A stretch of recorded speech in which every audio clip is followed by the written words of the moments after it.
શ્રી ગણેશાય નમઃ.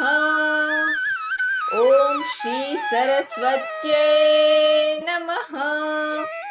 યા દેવી સર્વભૂતેષુ વિદ્યારૂપેણ સંસ્થિતા નમસ્તસ્યૈ નમસ્તસ્યૈ નમસ્તસ્યૈ નમો નમઃ. નમસ્તસ્યૈ નમો નમઃ. સમસ્ત ગ્રંથોનો સાર એટલે શ્રીમદ ભગવદ્ ગીતા. જીવનના દરેક પ્રશ્નનો જવાબ એટલે શ્રીમદ ભગવદ્ ગીતા. અને જીવનની દરેક મૂંઝવણનો ઉકેલ જેમાં છુપાયેલો છે એટલે શ્રીમદ ભગવદ્ ગીતા. જેના પ્રથમ અધ્યાયનું નામ છે અર્જુન વિષાદ યોગ. આ અધ્યાયમાં અર્જુનનો વિષાદ એટલે કે તેના મનમાં રહેલો શોક તેણે ભગવાનને કહ્યો છે.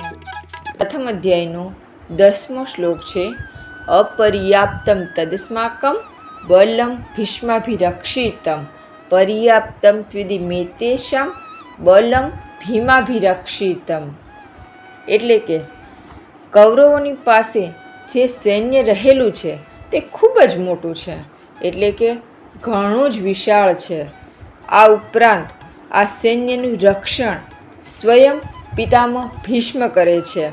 તેથી બધી જ રીતે કહીએ તો આ સેનાને જીતવી ઘણી જ અઘરી છે, ખૂબ જ કઠિન છે.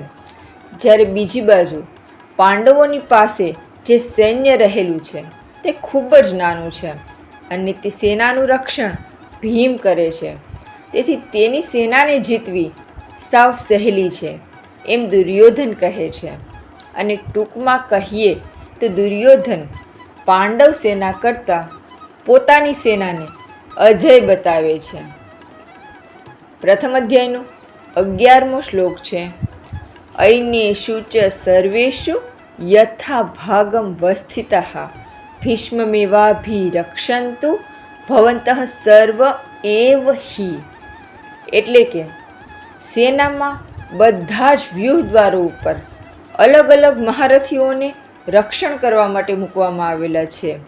દુર્યોધન આ બધા જ મહારથીઓને કહે છે કે તમે બધા જ પોતપોતાના વ્યૂહદ્વારો પર પોતપોતાની જગ્યાએ સાવધાન રહીને પિતામહ ભીષ્મનું બધી જ બાજુથી રક્ષણ કરો. અને ટૂંકમાં કહીએ તો દુર્યોધન પોતાના બધા જ મહારથીઓને પિતામહ ભીષ્મનું રક્ષણ કરવા માટે કહે છે.